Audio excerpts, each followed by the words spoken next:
Good evening.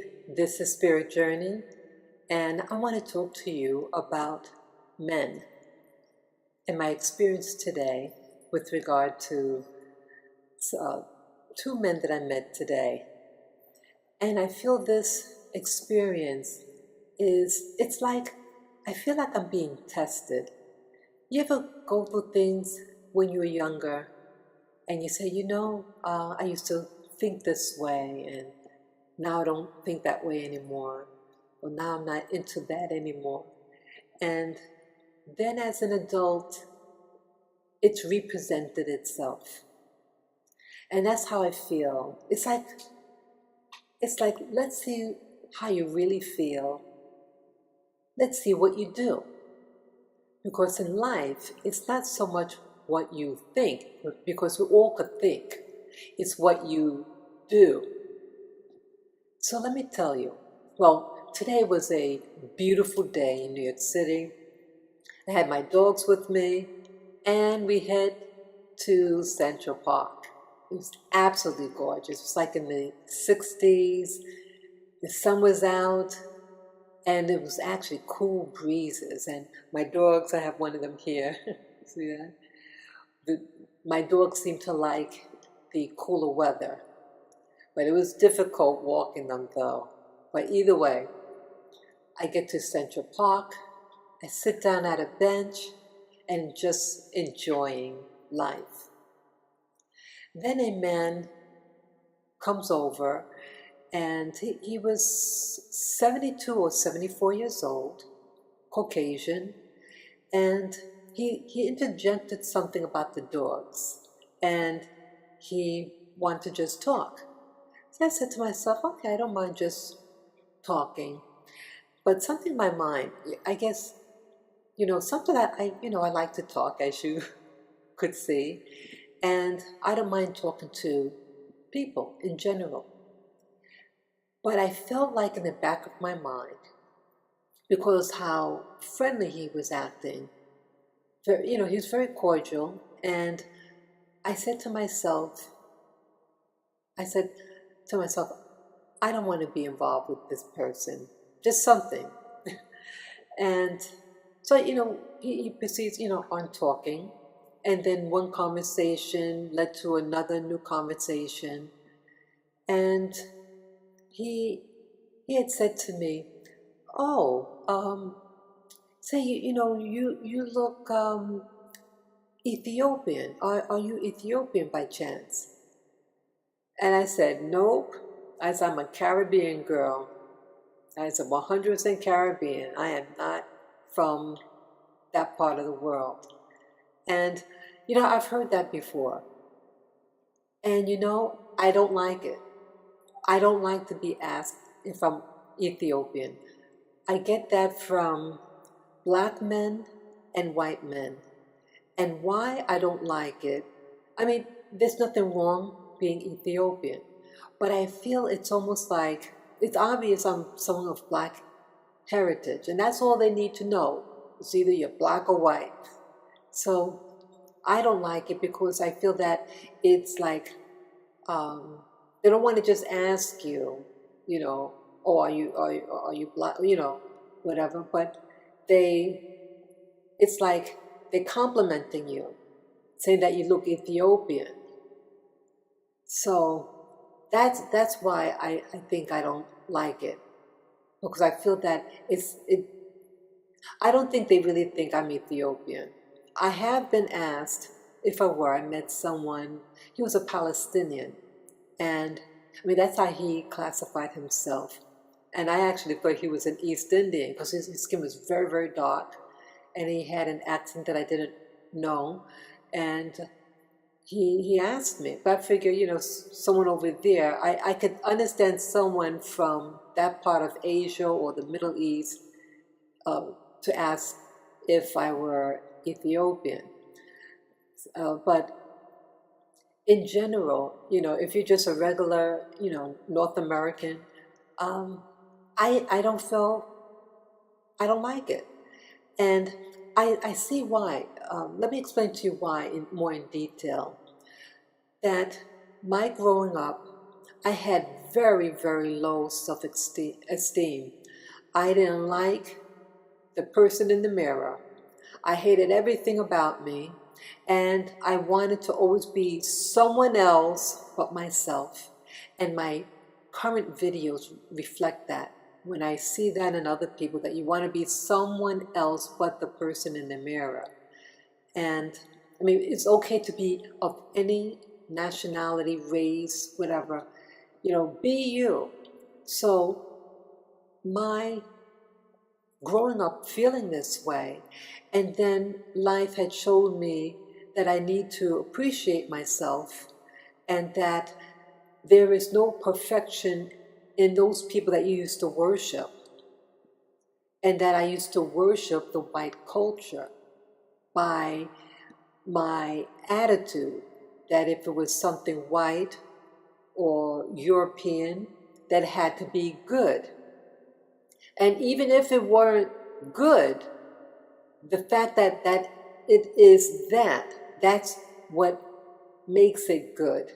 And I realized that I was socially brainwashed to believe that certain races or location and things like that was due to racism, colorism, and I hate it.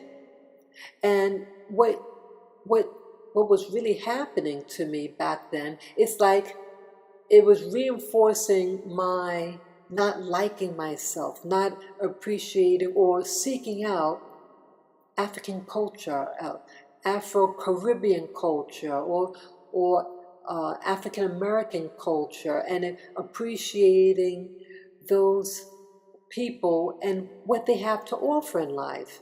And now, as an adult, I see a lot of things within the Black community is being stolen from the culture, and people are profiting off of our culture. And I said, wow, look at this. Here, this is made by an American Black or a West Indian Black, and yet all these other groups are tapping in and profiting, but we're not profiting. And so I said, hey, we're not valuing our culture. And if you don't value it, you're going to have thieves, and they're going to take it, make money, but then curse you. And so through my life, I started to, I started to see, I observe a lot of things. Growing up, I was very, very, very shy. I didn't talk to people that much, especially people older than me. I was very shy, but I like to watch and listen and observe social interactions, and that's how I learned about a lot of stuff. By what you see, what are your experiences, and what are the interactions that you see amongst people, and that's where I learned a lot of my colorism, racism, and how Blacks are taught not to like themselves and not to like their hair. And you notice back then, when I was growing up, Black people really didn't really fix their hairs as pretty as you see some of them do it now. Back then, they weren't taught to like their hair. Now you have some people in the Caribbean that they can have bushy hair like mine, or even tighter curly hair, and they learn how to style it nice. But here in the U.S., we weren't taught to really know how to take care of our hair, because we didn't control the hair industry, even the beauty schools. It wasn't run by us. At least in New York City, it's run by Italians. Many of them had the shops, like the school. I had initially gone to a beauty school to get my license in it. I didn't complete it. But what they look for in these beauty schools, they look for a couple, a husband and wife team. And this team, the husband was, I think it was Sicilian, I actually thought he was an East Indian when I first met him, and his wife was an Ashkenazi Jew. And the school had told me when they left the industry or something, they were looking for another couple. They said preferably another couple to replace them, you know. But they did well. The husband in particular, he had a beauty shop, and he was very anti-black, and just it turned me off. My experiences with him going into his shop. I went to a shop with a friend that lived in the same that town that he had his shop, and that's how I got to go over there. And she was this so-called friend that I had. She was a very light-skinned girl from the islands, the Caribbean, and she was the lightest one. She had like a almost whitish color, and all the others are my color and darker. And I was learning through interactions about colorisms, and that if you were lighter than somebody, that darker person had to carry your stuff. And this was something. And all these things that I was learning through other blacks or West Indian people. And I said, wow, I said, I don't like this. Then I also had friends back then, when I was in my 20s, about the dating scene. And it's like mainstream blacks back then, black women back then, really didn't befriend me. It was two different worlds. I was raised in Queens in a middle class neighborhood, but many blacks that I knew, they were from a different part of town, maybe not as economically viable. But either way, we're still in the same boat, you know. But I guess because how I might have been perceived by them, and maybe how I perceived them, you know. So it wasn't that much interaction. I want to be honest about that. So a lot of the interactions of people of color were foreigners, foreigners from the Caribbean, whether it be Puerto Rico or St. Vincent, places like that I knew them. And then I had friends from East Asia. Those were the people that I had dialogue with. And almost forgot what I was getting at now, what I was going to say. Also with the dating.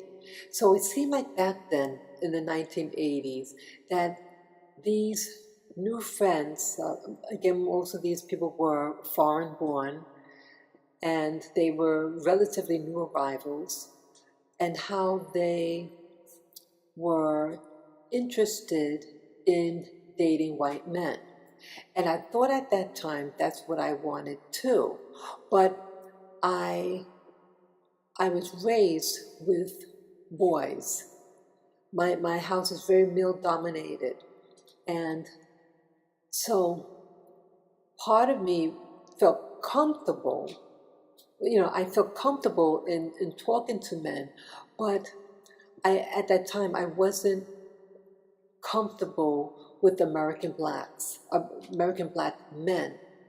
I was afraid of them growing up because some of the things, because I was molested. I'm going to just put it out there. And I had a false perception that any other nationality or race were safe. And so that was the initially why. But, what was I getting at now? So the friends that I had were female friends that I had then were very much interested in dating white. And they were, let's say, mostly Italians and Jews. And one thing, I remember once I was invited with this one girl. She was Hispanic. She was a brown-skinned Hispanic, my color, and she was from what country? not that, I forget the name of it. It could have been Panama. And she invited me to a club with her.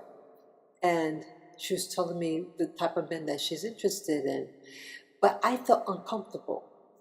Even though I was not really into black men back then, and I thought, well, maybe white men might be a safer option, but still I couldn't really get into them. And some girls are just boy crazy, you know what I mean? But I was never like boy crazy. I respect men, but I'm not like, I guess because I'm always around them and I see how they operate. I see how they deal with each other. And, being around boys, you hear everything. So I heard a lot of things. And men in general, regardless of race, nationality, they tell me things. And it's like, don't they realize I'm a girl, but they're telling me these things? So I hear a lot of stuff. So I'm not like boy crazy. And, you think like, oh, the whole world's going to end if you don't get a guy. So, because I saw a lot, and I saw that some of the guys would, cheat on the girl, and they didn't respect them. They can have sex with this one girl and then tomorrow someone else. I'm thinking, man, that you can get a disease, and they don't really respect you. So my mindset was, be careful, because some men could tell you things. They could tell you anything because they want to have sex with you. So I knew I didn't want to get pregnant, and my parents did not want us to have any illegitimate children. So that was always on my mind. I played it safe. And so these girls that I had, that I thought were my friends, they were just more acquaintances. I shouldn't say friends. They were acquaintances from work or college friends, And I felt funny. I felt like how the girls seemed to me were like a prostitute type. I know that's saying, being very strong, but it almost reminded me like a John and the prostitute type of thing, and it's always like the Italian / Jewish man, mafia type. I don't know, construction, and I can't get into that.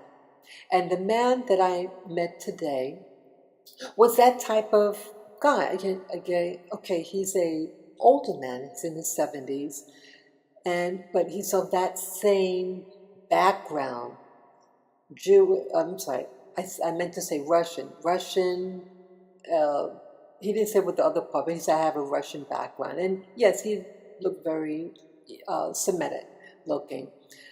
Very, very, fit. He walks and everything. He said like 15 miles a day. He used to be a runner, he told me. And he was in not construction, what you call demolition. Demolition is the opposite. Like that you break down things rather than you building up. And that's what he was into. And so so first he initially asked me about, my ethnicity. And then my mind is going back to when I was like in my 20s, and the type of guy, and how some men think that that's what black women want to hear, that you look like something else. And I feel that this is a way for them to get into your life and think that they're flattering you. And that doesn't flatter me. And in fact, it turns me off. And I think when I first heard that, my mind said, no, I'm not interested, So, I continued talking to him. I said, talking is, nothing wrong of just talking. But in the back of my mind, I'm saying, if this guy asked me for my number, he did ask to go out with me. He asked very politely, whatever. But I said, no, thank you. And then he was trying to cry in front of, oh, you have somebody. I don't like to tell men whether I have someone or not. If I say no, it's no, and I don't have to give a reason. But I just say, yeah. But I just didn't want to go there.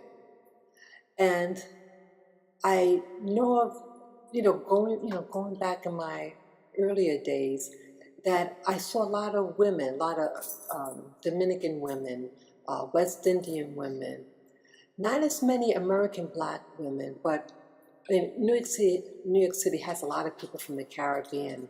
And I feel like a lot of these women are just, I don't know, it didn't seem like equal. One of the girls that I know, she did marry him. She married a Jewish man. He's a lawyer. And now this girl, she graduated before I did, and she was going in for her master's at the time, I think, when she met the guy. Yeah, because she had graduated and she was dating this other guy before the one that she actually married. And at that time, with the first guy, she was already taking master's classes, So sometime later, they got married. I had moved out of town, and then I came back, to New York City, and I bumped into the girl, whatever, and she was telling me, that she's married now, and she invited me to her home. And she was telling me that, and I think he was just sitting right there even, at the table, and she was saying, oh, either him or her. Well, either way, the conversation was that she had to complete her master's and go, he was saying that she has to go to an Ivy League school and get the degree from there. So I think she got her degree from Columbia. But I know she was taking a school, she was going somewhere. But it was a good school. There are a lot of good schools in New York City. So she's a self-starter. And so I'm just listening to this guy. And I thought it was something. So she had to be of a certain standard for her to be good enough for him to marry. And I thought, wow, isn't this something? So he's not man enough to marry the girl if she didn't have an Ivy League master's program. She was a working girl. She has her own money. I mean, she wasn't, wealthy, but she could take care of herself. She didn't need him. But it turned me off. And then, I think about so with the guy that I saw today at the park, he mentioned something that the conversation proceeded, and he started telling me about that he had a female friend. And I forget how he worded, whether it's a female friend or girlfriend, but he had someone. And even though, yes, he asked me out, he says, well, he asked me out, and I said, no, thank you for asking, blah, blah. Then that's right, he then started talking about, well, he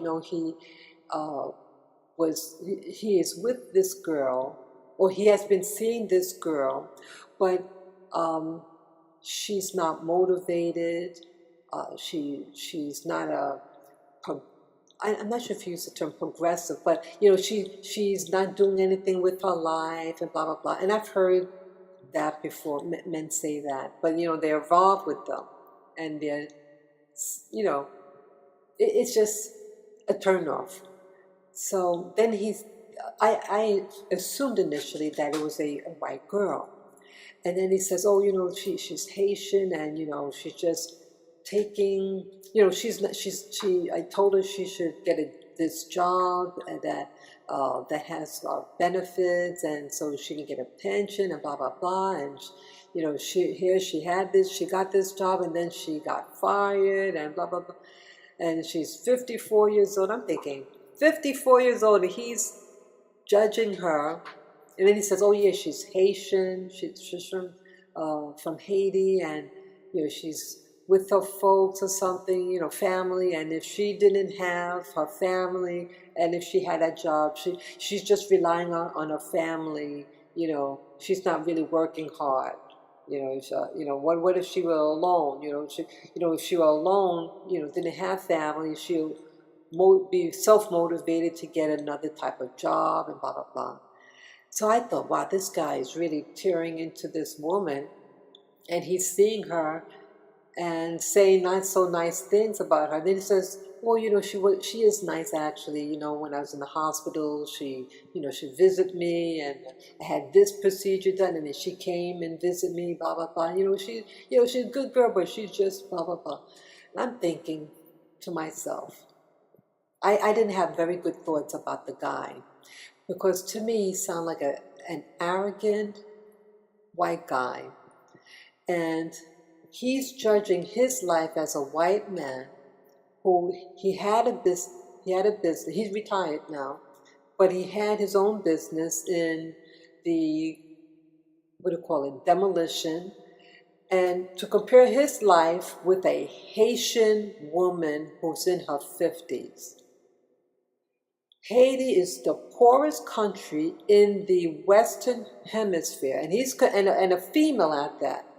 In the Caribbean, a lot of the women are not married, and they have children, and they rely on each other to help support each other. Their family unit, they have extended families living together. So you have the mother, the grandmother, the children, the aunties, and they're helping each other out. And again, to compare yourself being a white man, and then comparing to a Haitian woman who's in her 50s, that she should be doing this and that. And I'm thinking, you bastard. I was angry. I felt irritated, but I wanted to hear him out. I was curious where the conversation was going to go. And I said to myself, I'm glad that I told this guy no, that I didn't want to go out with him. And then him sharing his thoughts about his current female companion. And I don't want to feel, what I realized from that point, what it was manifested, what he was really about, that I felt that he was about being more powerful than the woman that he was with, and everything about him. He was interested in ethnicities. He liked Latin literature. That's all he reads, Latin literature, and to visit those places, and the Caribbean, and how he said third world nations. That's what he likes. So I don't want to be involved with someone like that. I don't want to be involved with someone who sees women of color and, oh, you should improve yourself, that type of thing.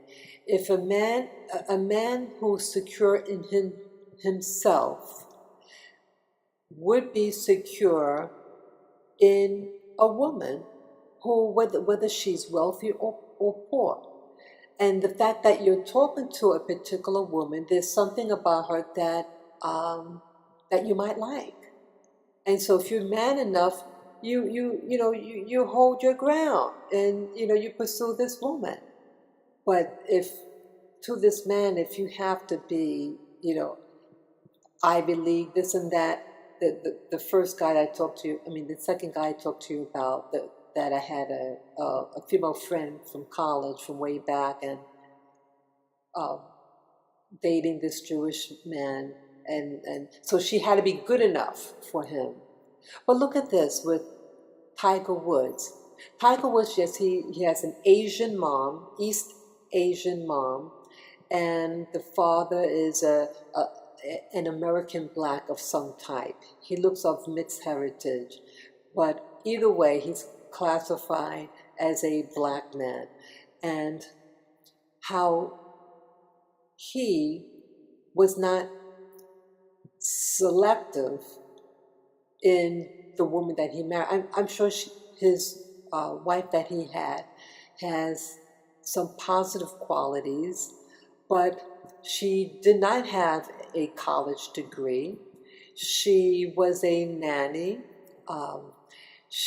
In fact, I remember with Tiger Woods, it was an interview from way back when his father was still alive, and his father spoke a lot on his son's behalf, and something that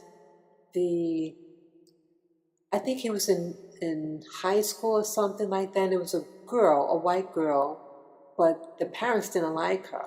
She was considered too common, and they said you can't go out with her.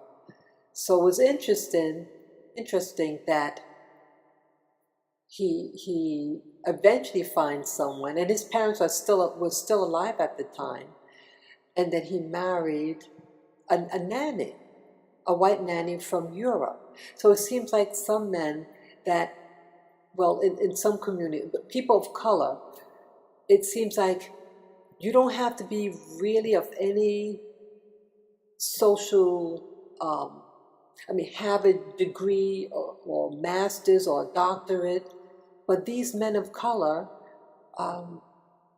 will go out with them. I guess her being a woman from Sweden, she is just a regular Swedish girl. She's very attractive, but I guess for her that her physical appearance was a status symbol. It was something that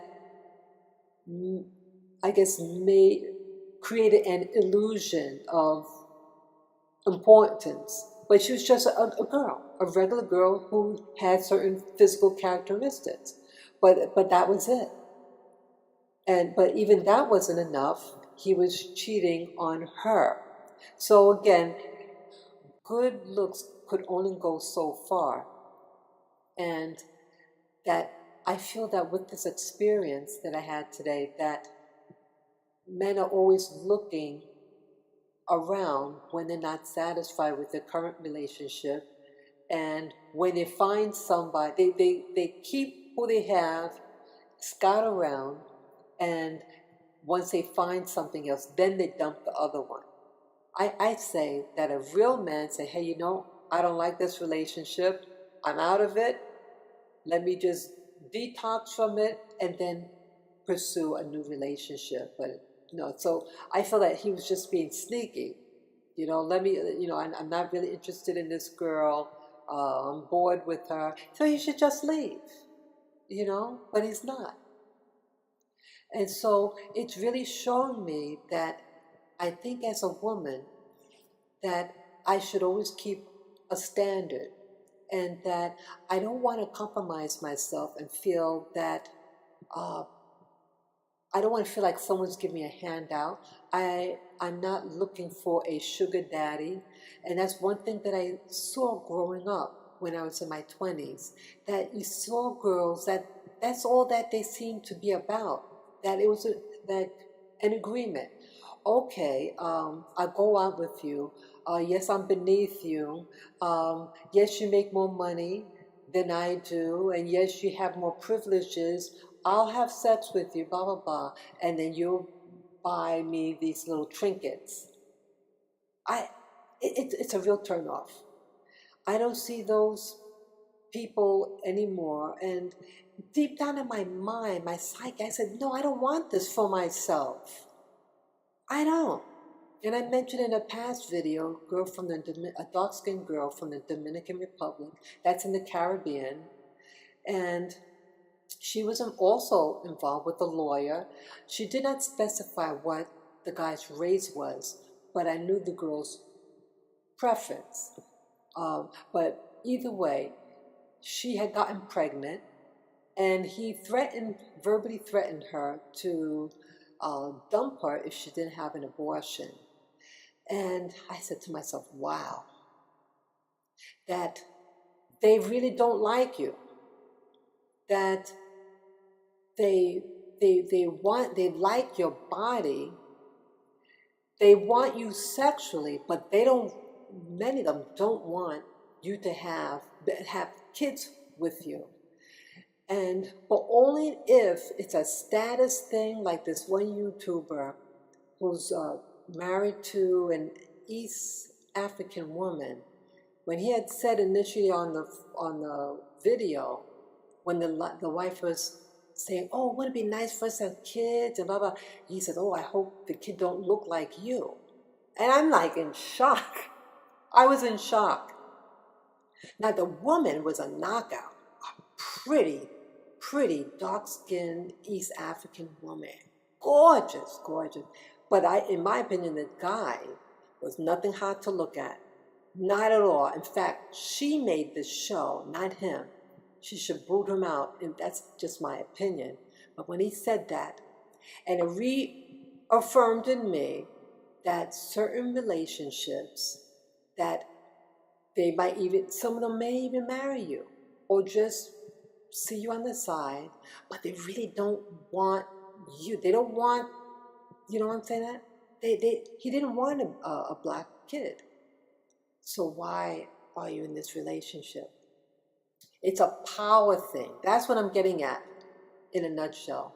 That some of these relationships, it's about dominance and control. And they're not man enough to get someone from their own European ancestry, so they get a step down and get a black person, a West Indian person, a Hispanic person, or an Asian woman. And it's the same thing. And it's like a patronizing, you know?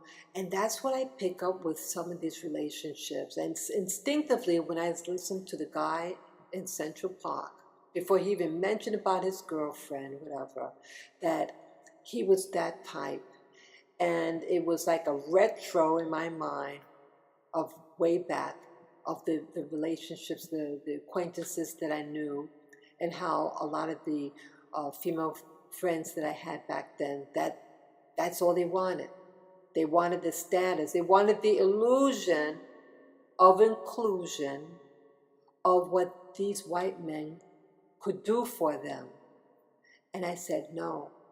I said, I don't want to look in the mirror and feel like trash or prostitute.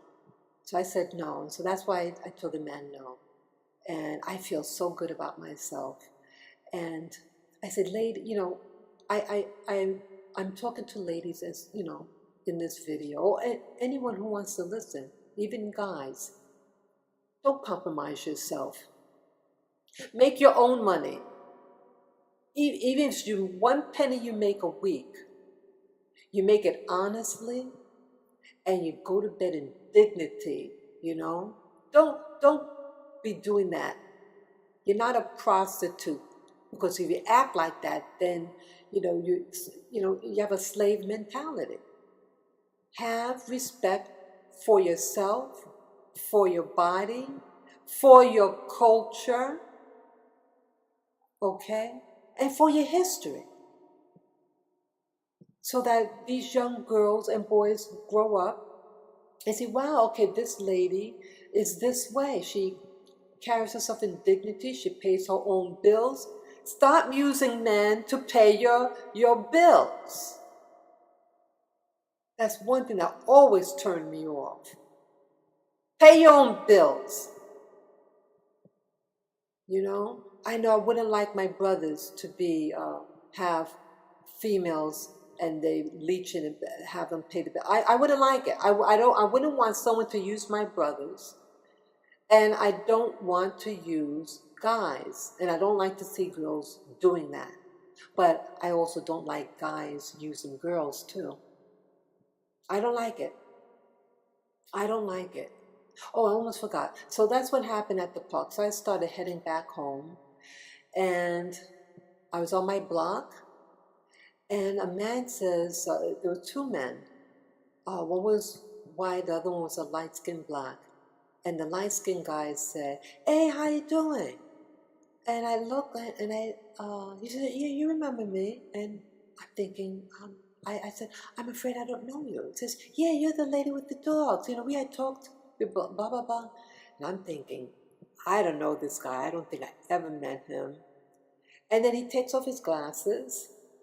Like for me, I just assumed maybe he thought, maybe I didn't recognize him because he had sunglasses on.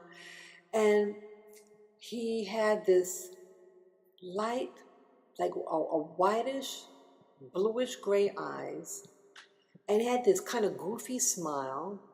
And I said, I'm afraid I don't know you. But if we did talk before, how's everything? I hope you have a good day. And that's all I said. But what that reminded me of, when he took off his glasses, another incident that happened to me, also around the same time. I was in my 20s, mid-20s, and I was in a very poor neighborhood in Harlem, and it was what type?